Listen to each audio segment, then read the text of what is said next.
Hi, welcome back to OSM varieties channel. ఈరోజు రొయ్యలు fry అండి. కేజీన్నర రొయ్యలు తీసుకున్నానండి. దాన్ని శుభ్రంగా వాష్ చేసుకున్నాను.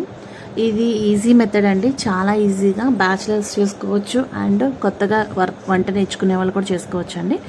ఆ రొయ్యలు అనేది బాగా కడిగిన తర్వాత దాంట్లోకి ఒక 2 టేబుల్ స్పూన్ మన ఉప్పు సాల్ట్ అండి, అండ్ 1 టేబుల్ స్పూన్ పసుపు అండ్ 2 టేబుల్ స్పూన్ కారం బాగా కలుపుకోవాలండి. ముక్కకి అదంతా బాగా పట్టాలండి. కొంచెం లెమన్ ఉంటే లెమన్ కూడా పిండుకోవచ్చు, బట్ నేనైతే పిండలేదండి.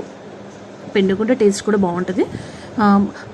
కొంచెం ఒక 10 నిమిషాలు పక్కన పెట్టి ఉంచామండి. తర్వాత స్టవ్ వెలిగించి దాన్ని బాండీ పెట్టి బాండీలోకి ఆయిల్ పోసుకున్నానండి.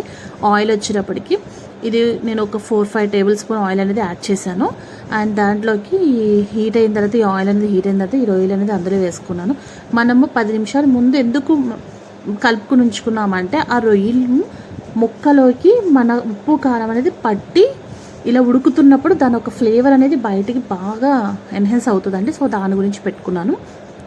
ఆ దాంట్లో ఆయిల్ ఫ్రై అయిన తర్వాత అది వాటర్ అంతా అబ్జర్వ్ చేస్తుందండి. వాటర్ అంతా వచ్చేసిన తర్వాత రిలీజ్ చేసిన తర్వాత మొత్తం అంతా క్లియర్ అయిపోయాక దాంట్లోకి 2 టేబుల్ స్పూన్ అల్లం వెల్లుల్లి పేస్ట్, కొంచెం కరివేపాకు అండ్ ఒక 5 పచ్చిమిరపకాయలు వేసుకోవాలండి. ఇవి అంతా ఫ్రై అయిన తర్వాత మనకు ఆయిల్ అనేది పైకి వచ్చాక మనం హోమ్ మేడ్ గరం మసాలా వేసుకున్నానండి ఫైనల్గా, అండ్ కొత్తిమీర యాడ్ చేసుకున్నాం. అంతేనండి, రొయ్యలు ఫ్రై ఈజీగా అండి. బ్యాచిలర్స్ కూడా చేసేసుకోవచ్చు అండి. ఒకసారి ట్రై చేసి చూడండి, మీకు కూడా నచ్చుతుంది కూడా.